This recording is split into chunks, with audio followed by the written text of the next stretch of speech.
आज किस जगह पे गली गली में तावीज़ों की दुकानें नहीं है, कहाँ कहाँ ठेकेदार नहीं मिलते हैं, लेकिन सलाम करता हूँ मुफ्ती आजम के तकवे को। आज तक कोने कोने से आवाज आती है मुत्तकी बनकर दिखाए। इस जमाने में कोई एक मेरे मुफ्ती आजम का तकवा छोड़कर कौन मुफ्ती आजम सरकार, जरा तारीख कब आप पलट करके देखो। जो वुजू करने के लिए बैठते थे तो पंजाबी खानदान के लोग अपने बर्तन ला के लगा देते थे और वुजू का एक एक कतरा अपने घर भर के ले जाते थे। किसी ने कहा था सरदार है, पंजाबी है, कलमा भी नहीं पढ़ता है, इनका पानी क्यों लेके जाता है? उसने कहा था तुम क्या जानो ये कौन मर्द कलंदर है, तुम्हें इनकी अजमत का पता क्या है? कहा किधर लेके जाता है? उसने कहा ये पानी बड़े काम का है। कहा किस काम आता है? कहा तू बता तो सकी, तूने मोहम्मद का कलमा पढ़ा है, तूने इस्लाम कबूल किया है, लेकिन कभी पानी भरा? कहा कभी नहीं। कहा मैं सिख हूँ, मैं सिख हूँ, मुसलमान नहीं हूँ, लेकिन मैं अपने घर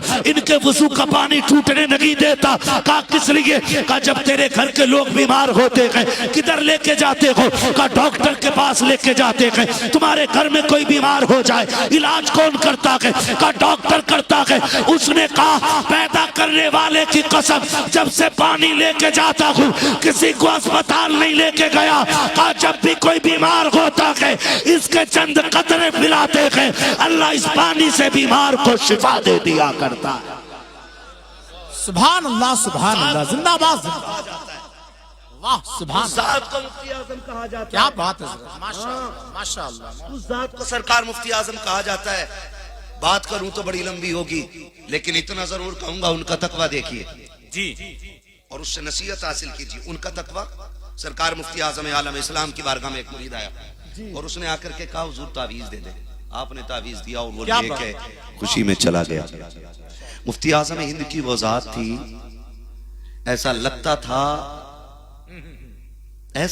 था कि गैबी ताकतें या यूं कहें रिजालुल गैब आपके पीछे दस्तबस्ता खड़े रहते थे और मुंतजिर रहते थे कब अबरू का इशारा करें और कब हम काम पे लग जाएं।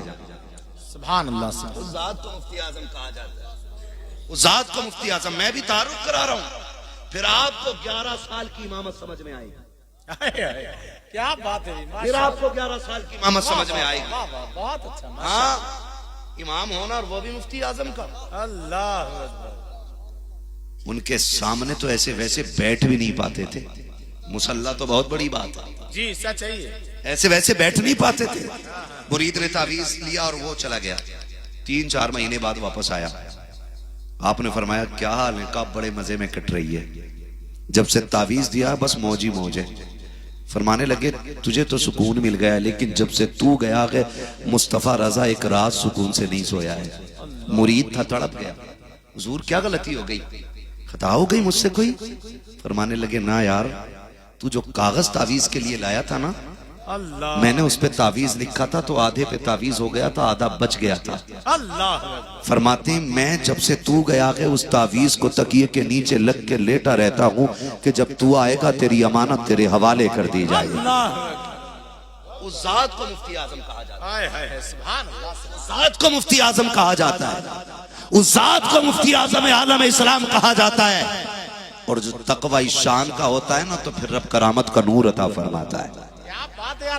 तब करामत का नूर अल्लाह अता फरमाता है, तब करामत। वहां मसला ये नहीं था कि किसी भी नाअहल को आला हज़रत की कुर्सी दे दी जाती।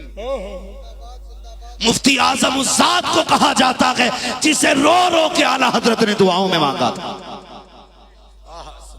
हाँ, उस जात को मुफ्ती आजम कहा जाता है। आज वहां के चूमने के लायक होती। खुदा की कसम देखो, अल्लाह वाले वो होते हैं जिनसे बूढ़े नहीं, जवान नहीं, बच्चे भी इश्क करते हैं। जी, बच्चे भी इश्क करते हैं भाई।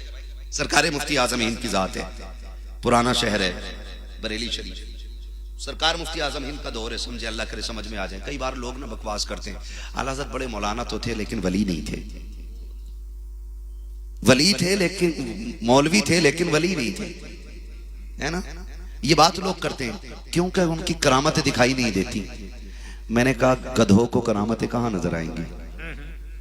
उसकी जिंदगी तो हरे जंगल चरने में गुजर जाती है। आला हजरत की सबसे बड़ी करामत को मुफ्ती आजम कहा जाता है किधर, है किधर? मुफ्ती आजम कौन? सरकार मुफ्ती आजम आलम इस्लाम। आपसे किसी ने कहा आप आला हज़रत के बेटे, तो रो दिए। उसने कहा हुजूर मैंने तो सिर्फ इतना ही पूछा था, बेटे आप उनके? कहा मैं तेरी वजह से नहीं रोया, मैं अपनी वजह से रो दिया।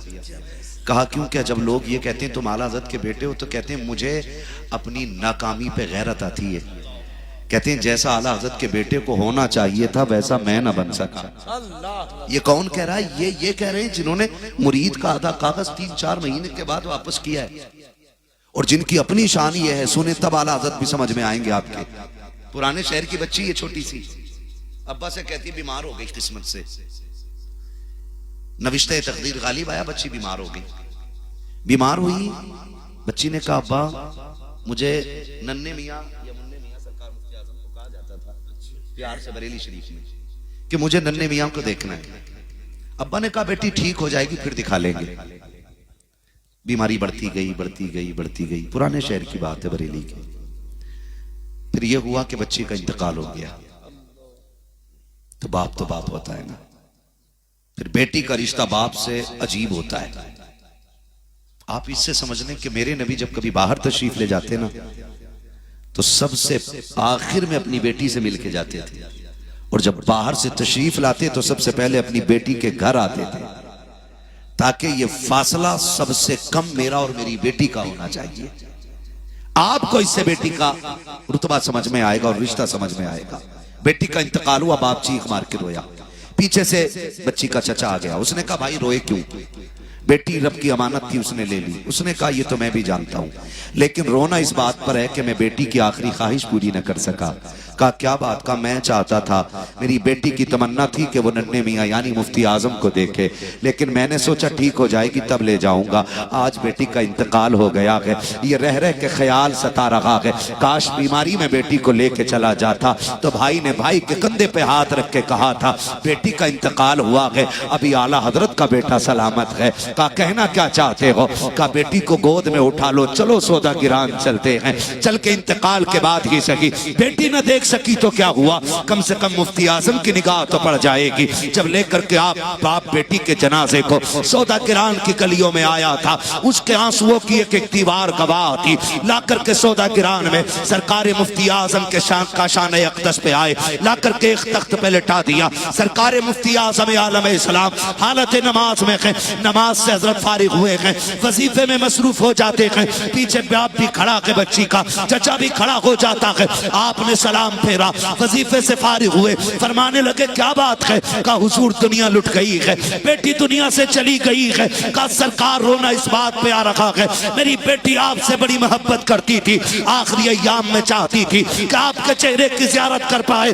कहते लेकिन सरकार हमने ये सोचा ठीक हो जाएगी तब ले जाएंगे, लेकिन बेटी को मौत आ गई है। सरकार मुफ्ती आजम मुसल्ले से उठे और ये कहते हुए उठे थे कि तुम देख नहीं रखे हो, आला हजरत की हवेली में आ गए हो। यहाँ लोग रोते हुए आते हैं, हंसते हुए जाया करते हैं, रोने की जरूरत नहीं है। कहा बेटी किधर है? कहा हुजूर वो सफेद चादर में आपके तख्त पे लेटी हुई है। मेरा मुफ्ती आजम आलम इस्लाम, मुर्शिद आजम आलम इस्लाम उठा के अपने मुसल्ले से और बेटी की तरफ कदम उठाए हैं। जाकर के आपने चादर को खींचा और बच्ची से मुखातब होके कहा था बेटी देख ले नन्हे मियाँ आ गए हैं। जैसे इतना कहा है तारीख गवाह है, ऐसा लग रहा था कि जबान मुफ्ती आजम की थी और करम बगदाद वाले गौसे आजम का हो गया। नारे तकबीर, नारे रिसालत, नारे गौसियत, मसलके आला हजरत फैजाने सरकार मुफ्ती आजम हिंद। सुभान अल्लाह, करामत सरकार मुफ्ती आजम हिंद। बच्ची उठ के बैठ गई, बच्ची उठ के बैठ गई। खुदा की कसम सोच, बेटे की शान ये है तो फिर आला हजरत की शान कैसी होगी? फिर आला हजरत की शान कैसी? वली नहीं थे। हाँ, अब अंदाजा लगाइए, अब अंदाजा लगाइए जिनके कदमों में 1 मिनट बैठ करके किस्मत की महराज होती हो, तो जो उनके जलवों में एक नहीं बल्कि बरसों साथ रहा हो, और सिर्फ साथी ना हो साथी ही हो। क्या बात है, सुभान अल्लाह। साथी ही हो। फरमाया गया कि सफर से पहले हम सफर देख लिया करो। क्या बात, सफर से पहले हम सफर देख लिया करो। तो कुछ तो मेरे मुफ्ती आजम ने कारी अमानत रसूल में झांक के ऐसा देखा होगा ना कि जिसे साथ लेके चलने की सारी शर्तें पूरी होती होंगी। माशाअल्लाह माशाअल्लाह, क्या बात है। और मैं एक बात जानता हूं, ये उर्स की महफिल है, अल्लाह करे हमें उर्स के फयूज़ व बरकात मिल जाए। एक बात जानता हूं, मेरे वालिद भी अक्सर कहते हैं, बेटे या तो किसी के रंग में रंग जाओ या किसी को अपने रंग में रंग लो। क्या बात, दो ही चीजें रखो, या तो किसी को अपने रंग में रंग लो या खुद किसी के रंग में रंग जाओ। मैं क्या बात करूं, किस पीर की मिसाल दूं, किस पीर की मिसाल दूं। चलो मैं सबसे बड़े पीर की मिसाल देता हूं। सबसे बड़े पीर को मोहम्मद रसूलुल्लाह कहा जाता है, सुभान अल्लाह सुभान अल्लाह, और उनके सबसे बड़े मुरीद को अबू बकर सिद्दीक कहा जाता है। सुभान अल्लाह रज़ी अल्लाह ताला, माशाअल्लाह। समझ रहे मेरी बात? में क्या बात है, क्या बात, पीर मुरीद का रिश्ता क्या होता है? क्या बात है हज़रत, सुभान अल्लाह माशाअल्लाह। पीर मुरीद का रिश्ता क्या होता है? ले चल पीर मैड़ के तीर, ले चल पीर, तमाशा बना रखा है, लेकर ये चल पीर। ये भी है पीरा मुरीदी का मतलब समझे। मुरीद वो होता है जिसकी अपनी मर्जी कुछ नहीं चलती है, वो चलता ही पीर की मर्जी से।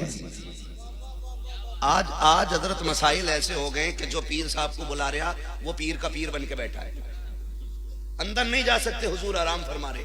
हाँ क्या बात, ऐसा लगता है हुजूर यही है, पीर का पीर बैठ होके बैठा है। अच्छा है भाई, और इससे बड़ा नुकसान पहुंचा है। बहुत ज्यादा। कई चमचों ने ताजुशरिया को बुलाया और दरवाजे पे बैठ गए। हाँ दरवाजे पे बैठ गए, नहीं तो छोड़े। काश अगर उन्होंने पाबंदियां न लगाई होती तो दीन का और भी काम हो जाता। जी बहुत अच्छा हजरत, और भी काम हो बात जाता। कही है यार, क्या बात। अगर उन्होंने पीर को बाप की बपोती न समझा होता ना तो आज सुन्नियत के और झंडे बुलंद हो गए होते। क्या बात कही यार, बहुत अच्छा, बहुत अच्छा। क्या ये सच नहीं है? मुंबई की जमीन है, हजरत आराम कर रहे हैं, 2 या रात का 1 बजाए 3 बजे है, हजरत कमरे में लेटे, एक ने आके दरवाजा बजा दिया, साहिब खाना बाहर नहीं, कौन है? तो मुझे हजरत से मिलना। नहीं हजरत, हजरत ये बात अंदर सुन रहे थे।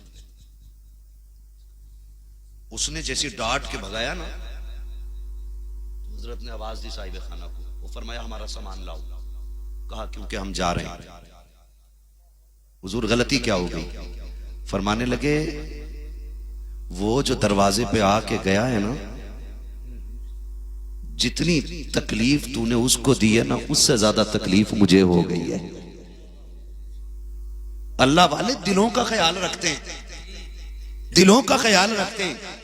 सरकारे ताजुशरिया नाराज हो गए, फरमाया बुला के ला जिसे धक्का दिया है, हो सकता है कोई मुझसे ज्यादा थका हुआ आया हो, कोई मुझसे ज्यादा थका हो, ये भी तो हो सकता, बुला के लाओ।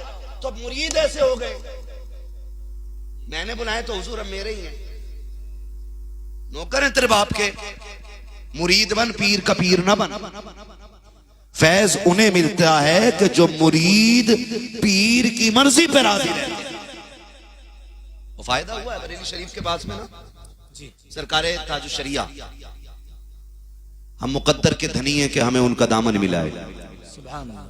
और सरकारे ताजुशरिया ने हजरत को तो बचपन ही में खिलाफत अता फरमाई। जी माशाअल्लाह। कितने साल?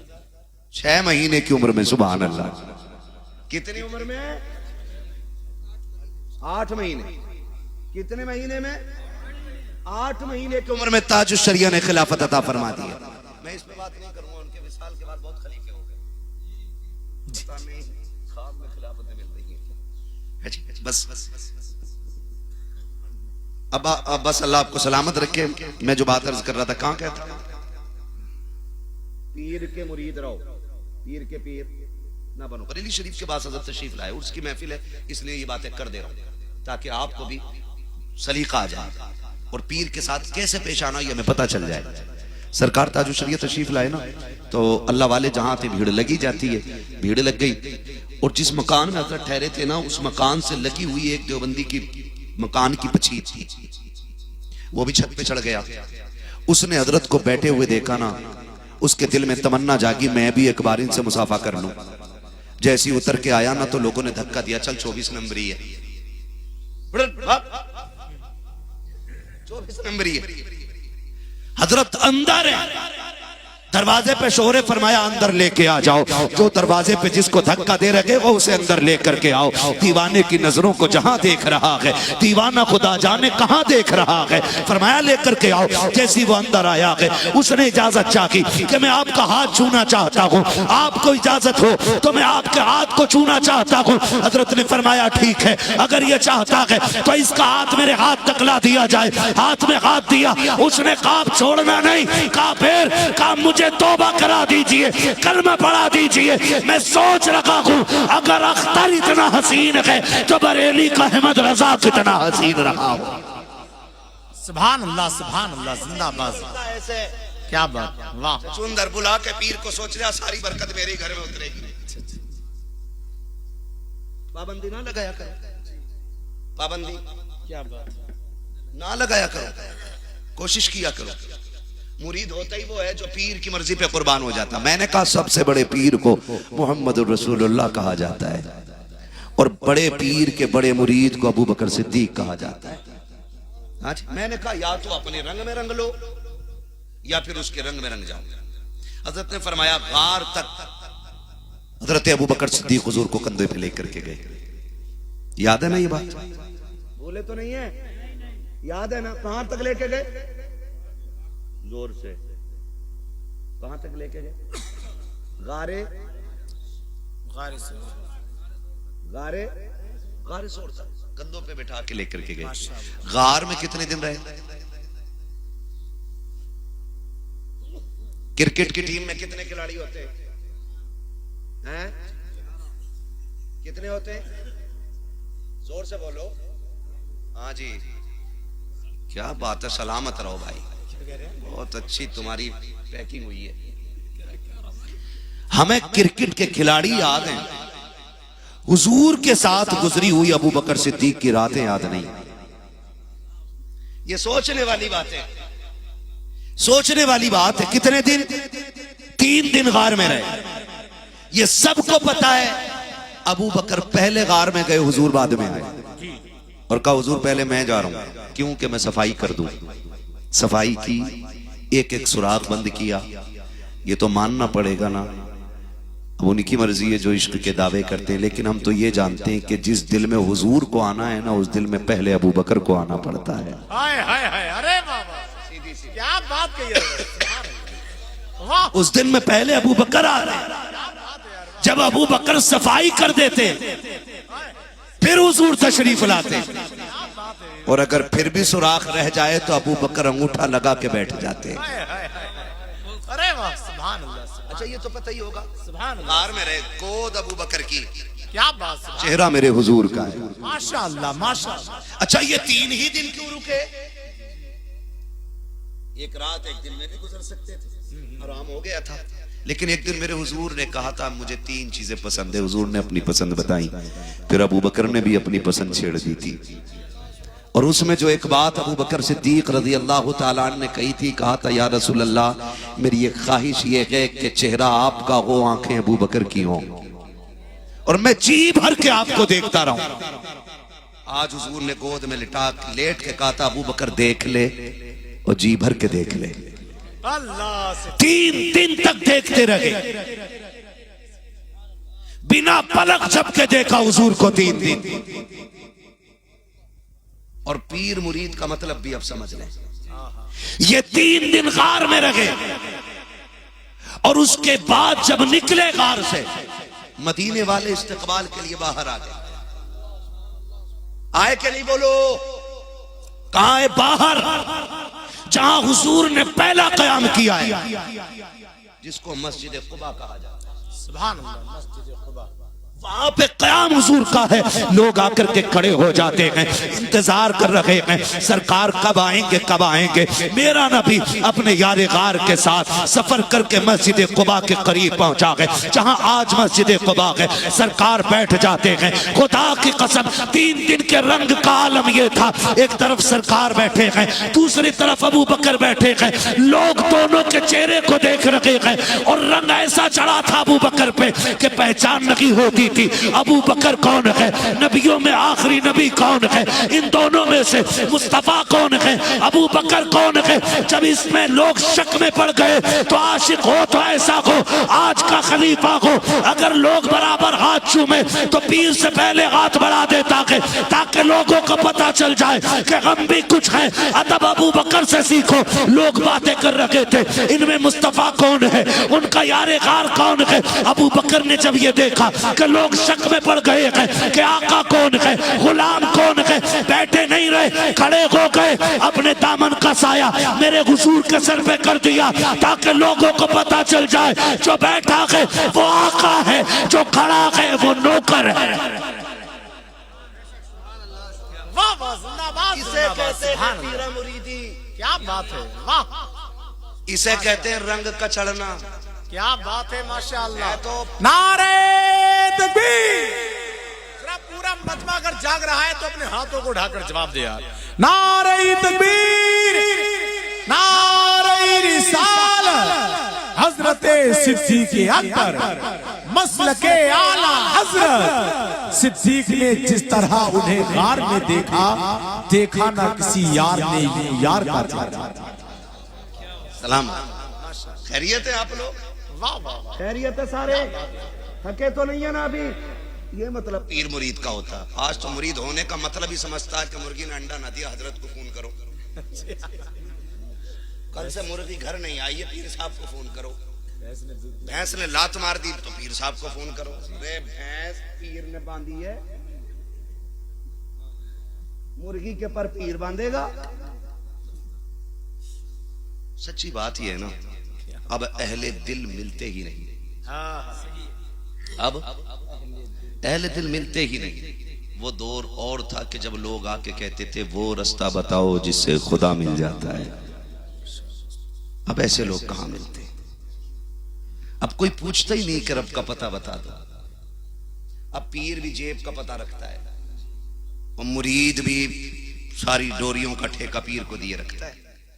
ये नहीं, ऐसा नहीं। खुदा की कसम, अगर आज भी ना, जी आज भी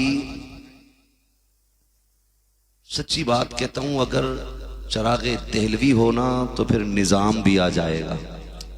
क्या बात है हजरत, सुभान अल्लाह सुभान अल्लाह। हाँ? बहुत अच्छा बहुत अच्छा।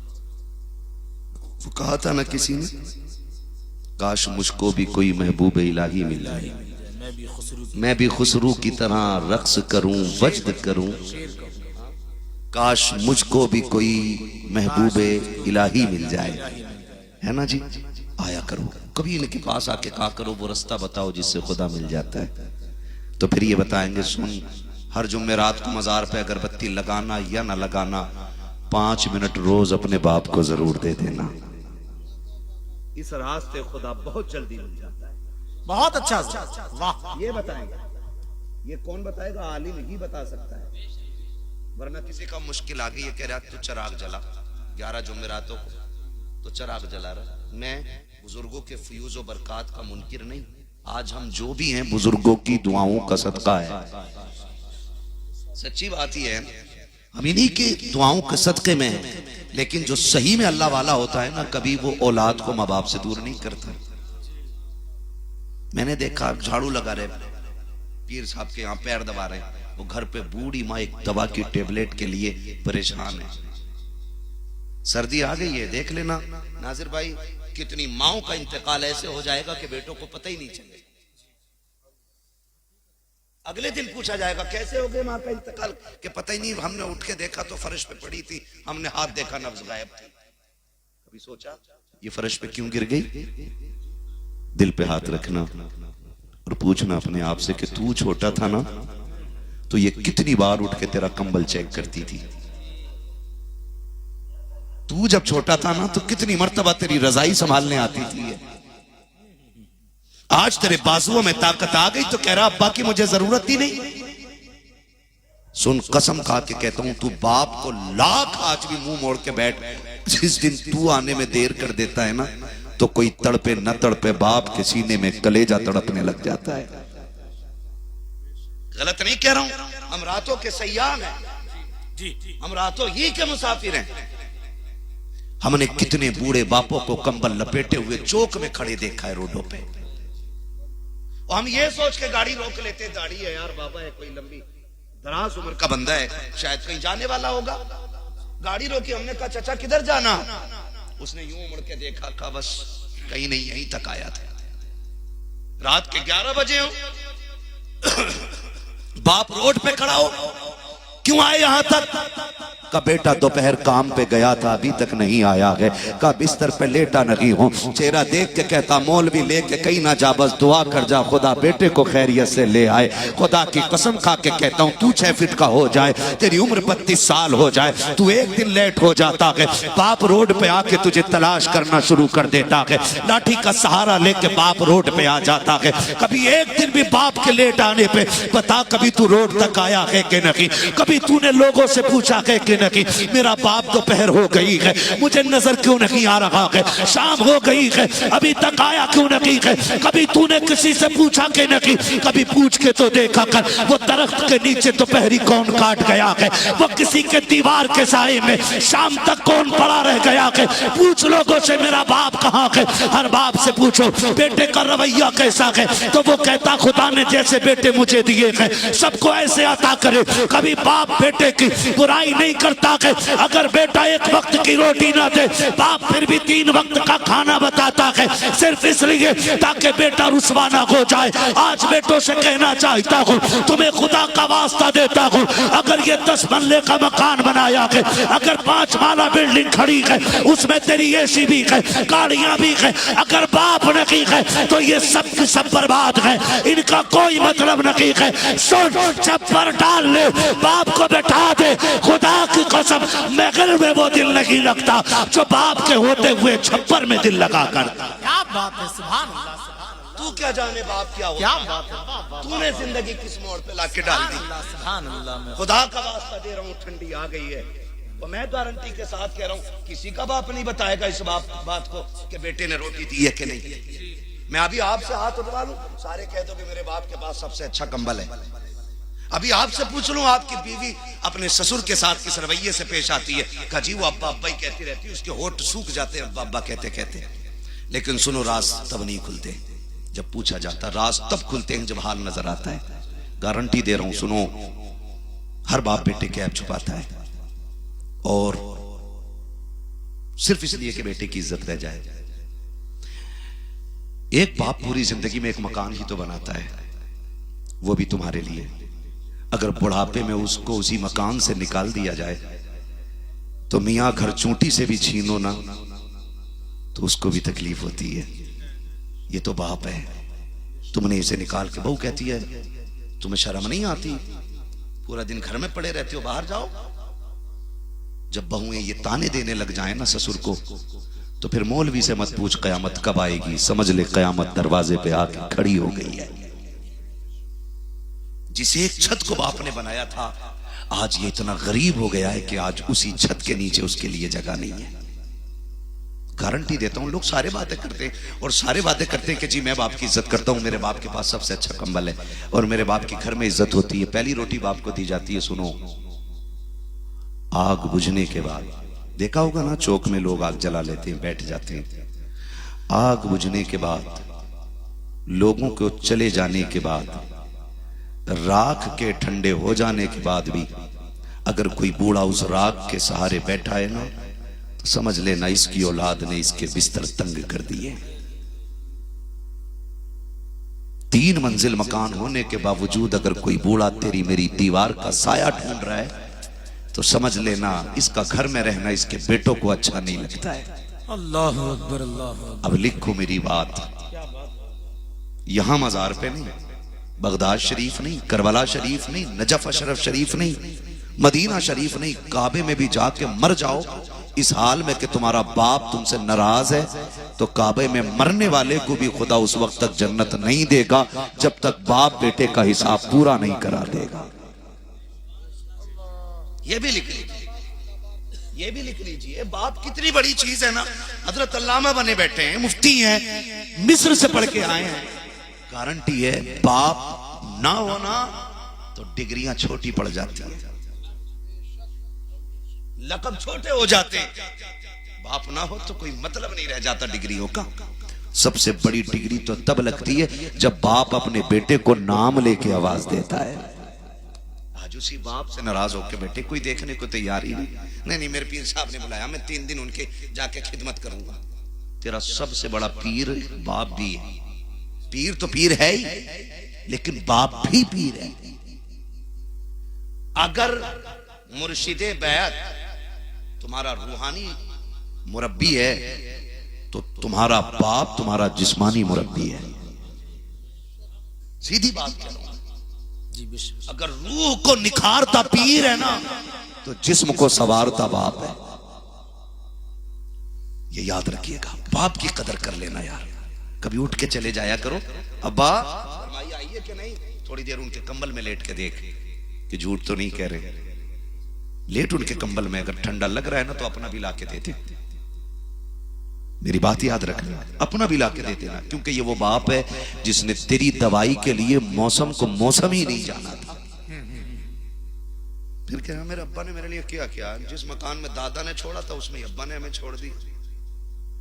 मैं कहता हूं अगर तेरे बाप ने तुझे हलाल लुक़्मे खिला के पाल दिया है ना तो इससे बड़ा एहसान तेरे ऊपर कोई और नहीं हो सकता है। ये सबसे बड़ी बात है। मैं सोच रहा था कि जब कारी साहब क़िबला हमारे नाजिर भाई को लेफ्ट हैंड से लेने पे टोक सकते हैं तो बता उसकी जायज और नाजायज कमाई पे कितनी गहरी नजर रखी जाती होगी। क्या बात, आप इस पे गौर कीजिए। मतलब ये नहीं कि मजार कितना बड़ा बना है, मतलब ये भी नहीं कि मुरीद कितने लापता ऐसे होते हैं कि खुदा की बारगाह के मकबूल होते हैं, कोई गारंटी नहीं है। तो हलाल लुक़्मे सबसे ज्यादा अहम है। बाप ने पाल दिया, मुझे तो तकलीफ होती है। मुझसे एक जवान ने फोन करके कहा था, मौलाना आपकी तकरीर मेरे अब्बा बहुत सुनते हैं, आप एक फोन करके उनसे कह दो कि वो रक्षा चलाना छोड़ दे। मैंने कहा क्यों? का बड़ी गैरत आती है जब लोग रक्षा चलाने वाले का बेटा कह के आवाज देते हैं। मैंने कहा कब से चला रखे हैं तुम्हारे बाप रक्षा? कहते वो अपनी जवानी से नहीं बल्कि जब से होश संभाला के तब से रक्षा चला रखे हैं। मैंने कहा फिर तो तू उसके तलवों को चूम लिया कर, उसके कदमों को बोसे दिया कर। उसने कहा क्यों? मैंने कहा एहसान मान रब का कि उसने ऐसा बाप दिया है कि जो पसीना बगा के खिलाता है, गरीब का खून निचोड़ के नहीं खिलाया करता। क्या बात है हज़रत, बहुत अच्छा सुनना, बहुत खिलाया करेंगे इंशाअल्लाह। क्या बात करते हैं, सुभान अल्लाह, सुभान अल्लाह। ठीक है, या तो बाकी लोग बगैर बाप के आए हैं, या अब्बा रहा ही नहीं है, या अब्बा है मगर मानने को तैयार नहीं है। हाँ जी, नहीं मैं क्या उठवाऊंगा था? कितने लोग मरेंगे जरा हाथ उठा के बता दें। जिन्होंने नहीं उठाए अल्लाह उनकी जल्दी मलकुल मौत से मुलाकात कराते ताकि यकीन हो जाए कि एक दिन मरना है। मौत नहीं मांगी है, मुलाकात मांगी है। मुलाकात मांगी, मौत थोड़ी मांगी, पक्का हो जाएगा ना, फिर मरना ही है, मरना ही है ना, मरना है ना। तो कितने लोग चाहते हैं कि खुदा हमसे राजी हो जाए। जितनों ने हाथ उठाए अल्लाह हुजूर के सदक़े में सबको रब से राजी कर दे और सब से रब को राजी फरमाए। सुभान अल्लाह, सुभान अल्लाह। सुन रहे मेरी? करेंगे बाप की इज्जत इंशाल्लाह, माँ की इज्जत करेंगे इंशाल्लाह। कदर कर लो, जिस दिन ये नहीं होंगे ना बहुत याद आएगी, बहुत याद आएगी। ये मत सोचना कि जवानी से तुझे ही आई है ना। ये जो कब्रिस्तानों में लेटे हैं ना, कभी इनकी लाठी में से भी धुएं निकलते थे। क्या बात है। आज तो मूंछ का बड़ा लंबा झगड़ा मार दे जी, मूंछ का झगड़ा। कितने इमाम इसलिए निकाल दिए कि मेरा रखा हुआ, तू क्यों रखेगा भाई? तू क्यों लाया, मैं लाऊंगा।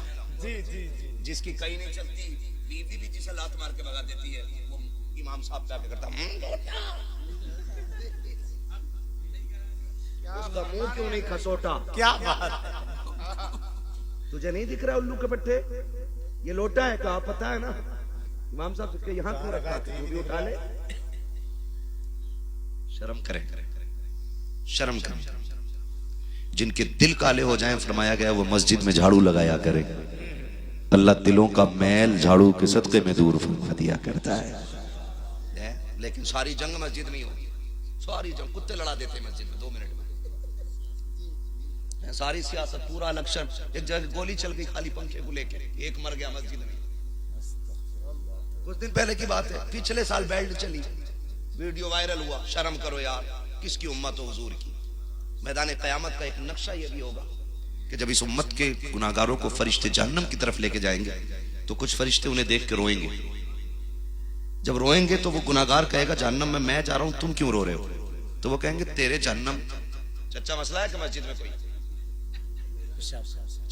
हाँ, इस उम्र में ना रोका करो, कमजोर हो जाता है। तो बच्चों है ना, तो वो फरिश्ते पूछेंगे, फरिश्ते से कहेगा वो गुनाहगार कि मैं जहन्नम में जा रहा हूं, तुम क्यों रो रहे हो?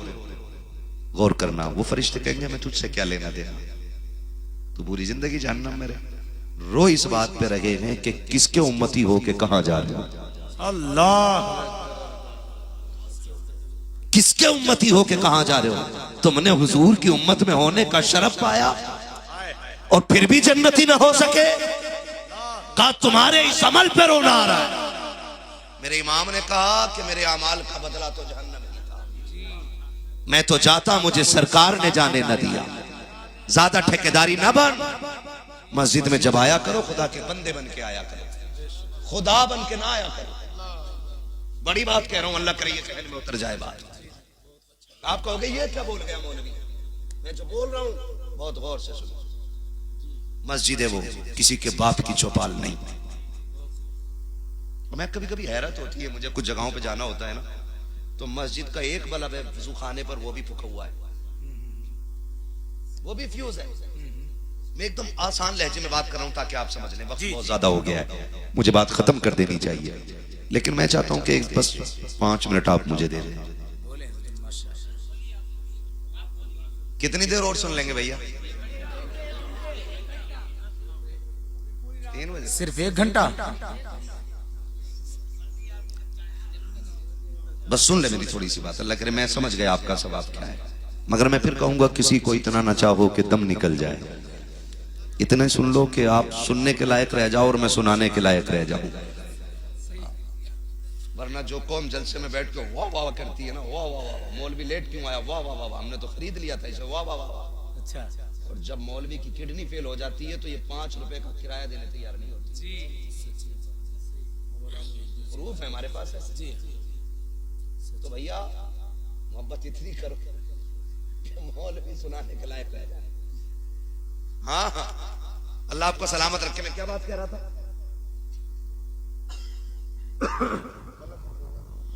मस्जिद में जब आया करो ना, बंदे बन के आया करो। मस्जिद में जाओ तो एक बल्ब वो भी फूका हुआ है, और अपने घर की कुमकुमियां भी अगर फेल हो गई ना, फौरन लाइट में सुन बे टिमटिमियां बंद हो गई, तेरी टिमटिम जलाने भी आ जाता है। अल्लाह के घर में अंधेरा रहता है, फिर किस मुंह से कहते हो कि हम अल्लाह से प्यार करते हैं? कोई शिकल? आज ले उनकी पनाह, मदद मांगो उनसे, कल न मानेंगे कयामत में अगर मान गया। है कोई मोहब्बत का तकाजा? मस्जिदें वीरान और घरों की लाइटें 6-6 बिला बजे चल रही, और हम तो इतने बड़े खसाब है, अगर समर चल ले, आप बटन खुलाए, किसी ने कह दी पानी बह रहा, कह रहा तू कौन होता है बंद कराने वाला? मेरा समर बिल मैं दे रहा हूं। इसमें ठेकेदारी समझता? जितना लट फिरेगा कयामत के दिन, सारी ठेकेदारी 2 मिनट में निकल जाएगी। जी हुजूर ने फरमाया कि पानी भी हिसाब से खर्च किया करो, इसका हिसाब देना। और तू समर की टोटी खोल के भूल गया। किसी ने टोका तो तेरी नाक टेढ़ी हो गई। किस मुंह से कहते हो तेरे घर में उजाला, अल्लाह के घर में अंधेरा? तेरे घर पे हर साल पेंट होता है, मस्जिद तो हमारे बड़े अब्बा ने बनवाई थी, वो टूट के गिर रही है, वो किसी को नहीं दिखती है। फिर कुरान क्यों कहता है लन तनालुल बिर्रा हत्ता तुनफिकू मिम्मा तुहिब्बून? कभी इसका मतलब समझा तुमने? उस वक्त तक आप भलाई को नहीं पहुंच सकते हो जब तक रब की बारगाह में वो ना दो जो तुम्हें सबसे ज्यादा प्यारा है। देने का नाजिर भाई अल्लाह खैर करे। हजरत वो जुमे के दिन गोल कुड़कुड़िया घूमती है तो कुछ तो 10 का नोट बजा के डालते हैं, हमने 10 रुपए दे दिए, और कुछ फटे हुए नोट तय बना के डालते हैं। ऐसा ऐसा नोट जुमे के दिन निकलता है कि आधा 10 का और आधा 20 का और चिपका के चला दिया। ना 10 में चले ना 20 में चले। तुम पे ही रहे चचा, इतनी बड़ी जिम्मेदारी संभाली है, अल्लाह करे आप दाढ़ी भी रख लें। माशाअल्लाह। मैं चाहता हूं मस्जिद के जिम्मेदार लोग दाढ़ी वाले होने चाहिए। बिल्कुल होना चाहिए। रखेंगे ना इंशाअल्लाह। हाँ जी, अल्लाह सलामत रखे। हाँ जी है? अभी बहुत कुछ रखना बाकी है, मैं सब नहीं बताऊंगा, बस मैं बताना चाह रहा हूँ कि गोलक जब खुलती है ना मस्जिद की तो आधा नोट 10 का आधा 20 का जी। और देखो कुछ लोगों को पहले जब गोलक आ रही है उधर से तो पैसा यूं निकाल के करवट वाले को देखा कि इसका मुंह कभी इधर आएगा, जब उसका मुंह घूमा तो खोला। अच्छा एक बात बताओ, मैं फटुआ नहीं उठा रहा हूँ, पुराना उठा रहा हूँ और एक नया उठा रहा हूँ, वो तो सब चलते हैं स्टेज पे। ये कितने का है? सारे बोल दो जिन्हें दिख रहा हो। कितने का है? ये कितने का है? दोनों में फर्क क्या है? एक अच्छा ये दोनों ऐसे हों तो ये बताओ ये कम में चलेगा ज्यादा में? जोर से। लेकिन मस्जिद में ऐसे करके 6-7 नोट लेके बैठा होगा, उसमें छांट रहा फटा कौन सा, फिर कह रहा ओहो ये ऐसे अब डाल दिया। तू क्या लगता है? जो तेरे दिल के वसवसों को जानता है खुदा, वो तेरी इस चोरी को नहीं जानता? क्या वो फरिश्तों में जिक्र नहीं करता होगा कि मुझसे मोहब्बत का दावा और फटा नोट मुझे दे के जा रहा है, नया नोट ये लेकर के जा रहा है? क्या तेरा बिगड़ जाता जब तू रब की बारगाह में देख ही रहा था, नेक नियति से ये कहता नोट तो बराबर चलेंगे लेकिन खुदा को वो दूंगा जो सबसे ज्यादा नया होगा, खुदा को वो दूंगा जो सबसे ज्यादा अच्छा होगा। फटा नोट दे करके एक दुआ में 56 करोड़ मांगने वालों, दुआएं उनकी कबूल नहीं होती जो रब को फटा देते हैं। रब उनकी पहले सुन के अताएं करता है, उनको पहले देता है जो अपनी जान से ज्यादा खुदा से प्यार किया करते हैं। सुभान अल्लाह, सुभान अल्लाह। डंडी मार रहा, इतनी डंडी मारी हो, इधर मरा बेटा, अगले दिन कह रहा मैंने अपने अब्बा को जन्नत में देखा। ले भाई फ्री में फौरन, ताकि लोगों में हुस्न ज़न पैदा हो जाए, अच्छा ख्याल, अरे इसका अब्बा जन्नती था। अबे अमल क्या था? कई बार कुत्ते को पानी पिला दिया था बस। और ये जो इंसानों का गला घोट के वो मरा है, ये जो 5 से हराम की जोत रहा था, इसका कोई हिसाब नहीं होना। खाली कुत्ते का पानी ले जाएगा तुझे जन्नत में? डरो अल्लाह से। मैं कभी कभी सोचता हूँ हमें हो क्या गया, कब्र पे खड़े होकर बेटा कह रहा जिसका मेरे अब्बा पे कर्जा हो माफ कर दे या मुझसे ले ले। खुदा की मशीयत आवाज दे के कहती है मुंह बंद कर, अब किताब बंद हो गई है। हक का मसला था तो इसी को फाइनल करके जाना था। थप्पड़ इसने मारा था, माफी इसे मांगनी थी। गरीब को जलील इसने किया था तो गरीब के आगे हाथ इसे जोड़ने थे। अब तेरे हाथ जोड़ने से काम नहीं चलेगा। ये वही है ना जो पंचायत में बैठ के कहता था औकात मेरे जमीन में गाड़ दूंगा। ये वही है ना जो ये कहता था तेरे जैसों को मिट्टी में मिला दिया है। ये वही है ना जो कहता था तेरे जैसे मेरे जेब में रहते हैं। इसको रोज 70 मरतबा कब्र आवाज दे के कहती रही होश में आ जा, होश में आ जा, लेकिन इसने होश के नाखून नहीं लिए। मसीयत का नकीब कहता है अब तू जबान को ताला लगा, अब मैं इसे इसकी औकात याद दिलाऊंगा। और यारों कोई जमीन के ऊपर रोज छुपाने वाले मिल जाते हैं, लेकिन अगर कब्र में रोना पड़ा कोई छुपाने वाला नसीब नहीं होगा। इसलिए मैं चाहता हूँ मरने से पहले अपने हुकूक बराबर कर लो, एक दूसरे को राजी कर लो, आंख नाक मूंछ के झगड़ों को एक तरफ डाल दो और ये ऐलान कर दो कि मोहम्मद से वफा तूने तो गम तेरे है, ये जगह चीज है क्या लो हो कलम तेरे। सुभान अल्लाह। महफिल से उठ के नारा लगाए यार, सुभान अल्लाह, लगाए नारा। सारे लोग जवाब दे जरा, मतलब बहुत अच्छा, बहुत अच्छा।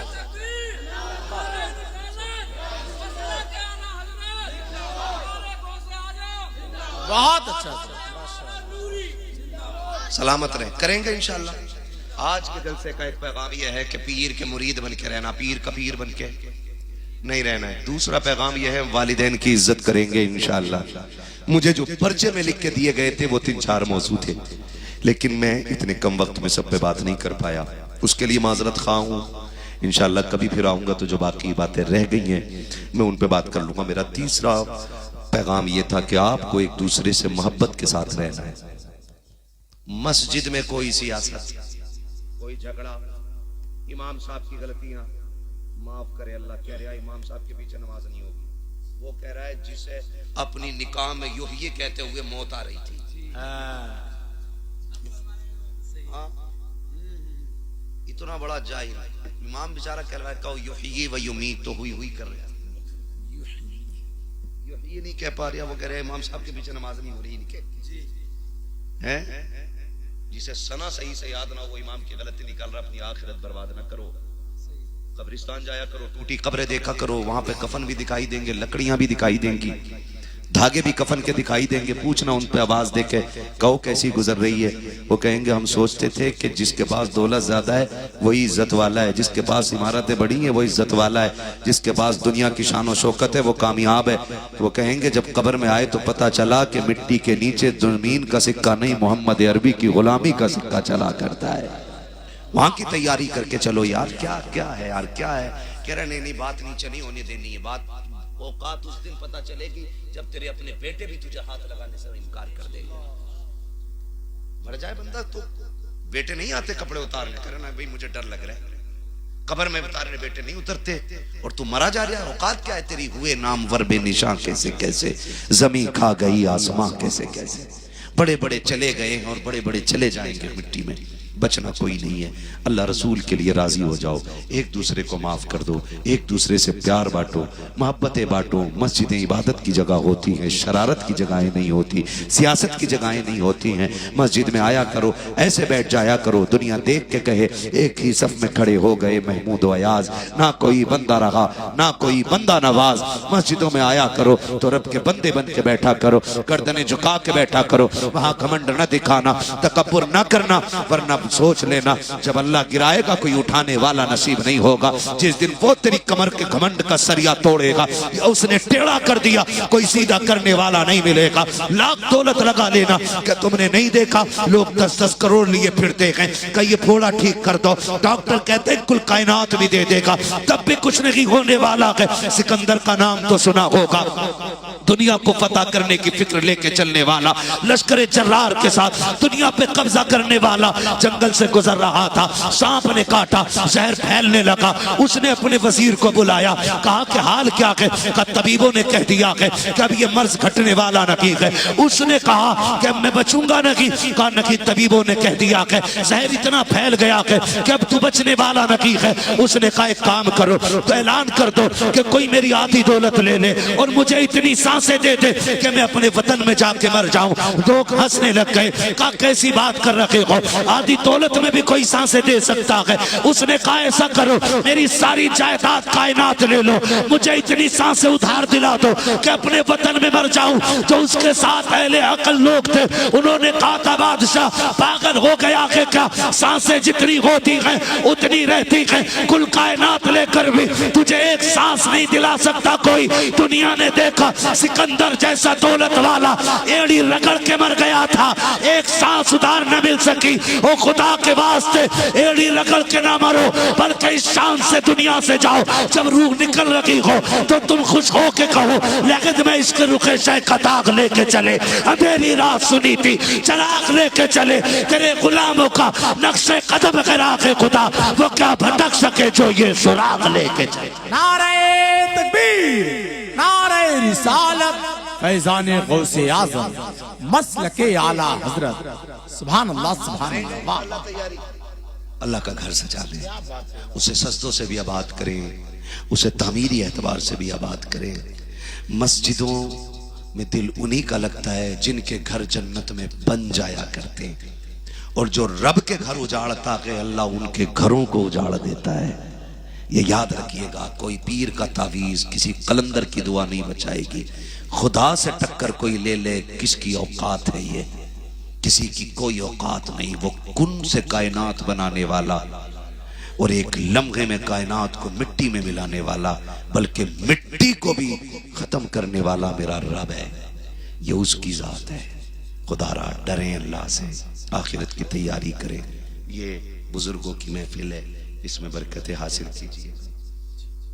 हाँ, कोशिश करेंगे इंशाअल्लाह, एक दूसरे को प्यार करेंगे। मुफ्ती साहब क़िबला तशरीफ फरमाएं, हमारे सर के ताज हैं, हमारे सामने हमारे बुजुर्गों की ये अमानत भी हैं और यादगार भी हैं।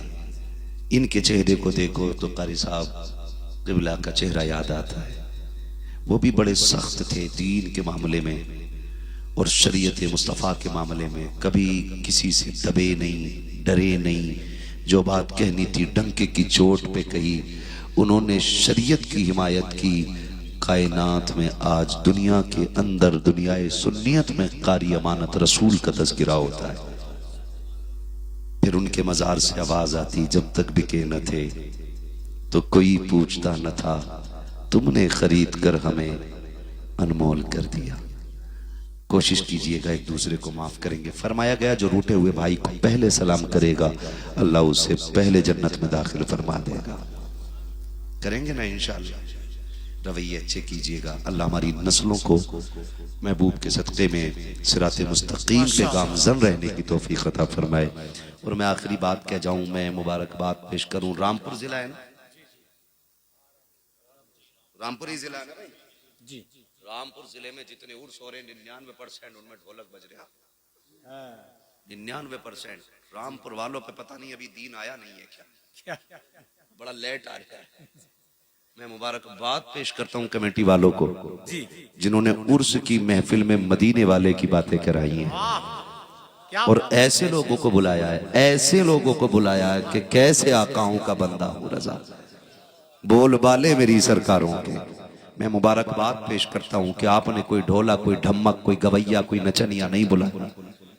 साहिब मजार भी राजी होते होंगे, कहते होंगे नवासे की महफिल में नाना की बातें हो रही है ना।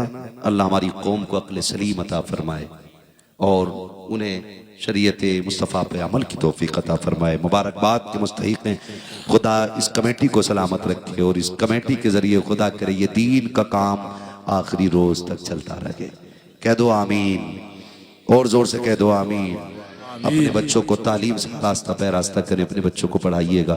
बस जो हुए गलत उनको माफ फरमाए रब्बे कायनात। जिंदगी ने दिया साथ, फिर होगी मुलाकात। चमन रहा फूल खिलेंगे, जिंदगी रही फिर मिलेंगे। मुसाफिर हम भी, मुसाफिर हो तुम भी, किसी मोड़ पर फिर मुलाकात होगी। सारे लोग कलमा शरीफ पढ़ लीजिए, ला इलाहा इल्लल्लाह। और जोर से पढ़ने, ला इलाहा इल्लल्लाह। और जोर से, ला इलाहा इल्लल्लाह मुहम्मद रसूलुल्लाह अस्तगफिरुल्लाह रब्बी मिन कुल्ली ज़ंबि व अतूबु इलैहि व मा अलैना इल्लल बलाग। अस्सलामु अलैकुम व रहमतुल्लाह।